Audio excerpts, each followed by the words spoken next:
Nous venons de mettre en place le DevTool qui va nous permettre d'examiner le contenu de notre store à chaque fois.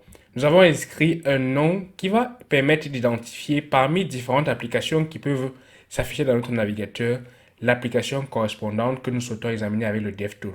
Pour voir comment ce nom s'affiche, nous pouvons simplement cliquer sur notre icône de DevTool et on va rentrer et vous allez remarquer que juste là, nous avons le nom correspondant à notre application.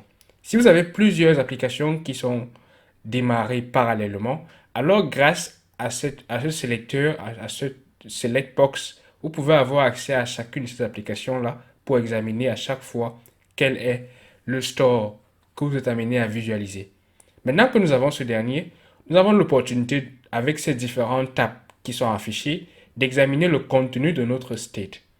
D'abord, en cliquant sur ce contenu-là, nous avons ça sous forme d'arbre en fait. Nous avons le root à l'intérieur app name et ensuite nous avons user qui représente l'objet contenant tout notre state. À gauche, nous avons la liste des différentes actions qui ont été exécutées pour pouvoir atteindre ce state-ci. Lorsque je clique sur la première action, vous voyez que pendant que cette action a été dispatchée, le statut ou alors l'état de notre application a été avec isAdmin et false. En cliquant sur Init App, nous avons eu ce changement-là. Et on peut voir quel a été exactement le changement provoqué par une action lorsqu'on va se rendre sur diff. Diff va nous permettre de voir qu'est-ce qui a été modifié, quelle clé exactement a été attaquée ou alors modifiée par notre action et quelle est la nouvelle valeur en rapport avec l'ancienne valeur. Dans ce cas, isAdmin avait pour ancienne valeur false et maintenant, grâce à l'action initApp, a pour nouvelle valeur true. Si nous avons l'état ngxstore init, nous voyons que à ce moment-là, ça a été simplement à état égal. En rentrant sur le state, on peut voir l'autre possibilité d'afficher notre store.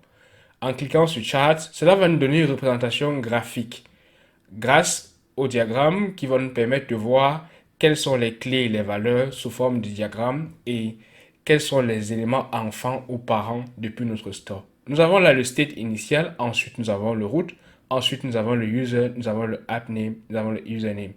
Pour pouvoir l'afficher un peu plus en grand, vous avez plusieurs possibilités. Je veux dire, pour pouvoir afficher notre DevTool, soit vous avez ces boutons tout en bas à droite. Pour pouvoir l'afficher à gauche, vous allez voir une fenêtre qui va s'ouvrir, comme je l'ai fait là présentement. Ou alors, je peux simplement fermer ceci et le faire afficher tout à côté à droite. Ou encore, vous pouvez ouvrir dans une fenêtre qui va s'afficher plus bas et il va vous donner un peu plus d'espace pour pouvoir visualiser le contenu de l'état de votre application. Une autre possibilité également pour nous, c'est de faire un clic droit et d'ouvrir le DevTool. Et à travers le DevTool, comme nous avons élément console, nous pouvons simplement rechercher, comme à côté d'Angular, également Redux. Cela va ouvrir la même fenêtre que lorsque nous avons cliqué sur cet élément-ci. Donc, à côté du fait qu'on peut voir ça sous forme d'objets entiers ou alors de graphiques, nous avons aussi l'autre possibilité, le row. Row permet de voir l'objet de façon différente et qui est directement étalé, donc nous pouvons consulter directement cet élément-là. En regardant, nous pouvons voir que si je clique sur Init App par exemple, je peux me rendre compte que la nouvelle valeur que je vais obtenir va s'afficher directement avec True. Si à jamais je clique sur mon bouton Change Username, j'aurai une nouvelle valeur et il faudrait que je clique sur cet élément-là pour voir quelle est la nouvelle valeur inscrite à l'intérieur de notre store. Donc là maintenant j'ai mon state avec la nouvelle valeur et le nouveau nom colis 39, 84, etc. Le DevTool offre plusieurs possibilités, parmi lesquelles par exemple de sauvegarder ou alors de sauvegarder plusieurs éléments et les répéter plus tard. Par exemple, si je modifie le username à plusieurs reprises, vous allez voir que là, j'ai effectué 18 actions au total et à chaque fois avec différentes valeurs. Avec cette barre où nous avons un play, je peux en fait de rejouer les différentes actions que j'ai eu à faire à chaque fois jusqu'à ce que mon state arrive à cet élément-là. Donc, ce lecteur me permet donc de pouvoir rejouer ces différentes actions-là et voir quels sont les différents changements que cela a provoqué sur mon application.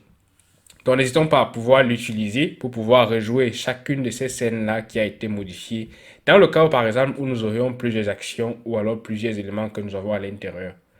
Autre chose d'intéressant et de particulièrement important pour moi en tout cas, c'est de pouvoir persister ou alors sauvegarder l'état actuel de l'application que nous avons au cas où nous modifions notre code et que notre navigateur a été rechargé. Là, si j'appuie sur ce bouton Persist State History et que je vais dans mon code, je modifie par exemple dans mon app module ou alors simplement je vais modifier dans mon app module le nom de notre clé ou alors dans notre réducteur, je vais modifier le nom de la clé de notre fonctionnalité avec route 2 par exemple.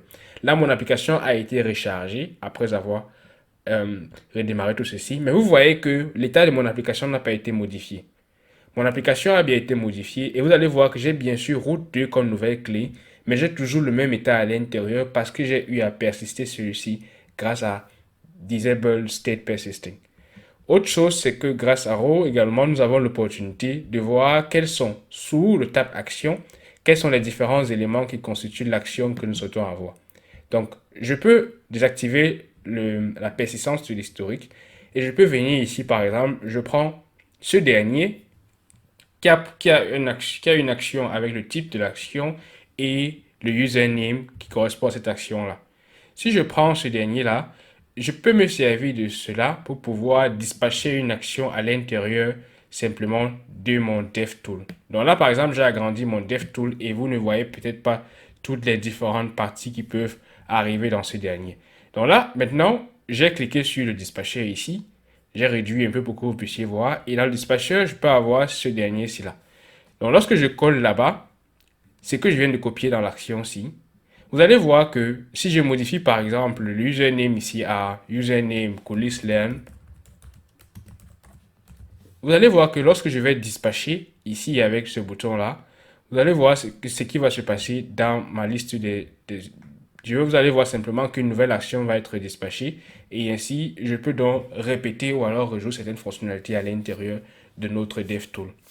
Cet outil est truffé de beaucoup d'éléments qui permettent de faire énormément de choses dans une application, plus elle devient grande également, ou alors même petite. Et nous allons examiner pas à pas mal de fonctionnalités au cours de ce tutoriel. Nous allons voir à présent comment est-ce qu'on peut mieux organiser nos actions et surtout rajouter des types pour pouvoir les identifier facilement, que ce soit dans le DevTool ou alors dans le niveau de vie et la durée de vie de notre application.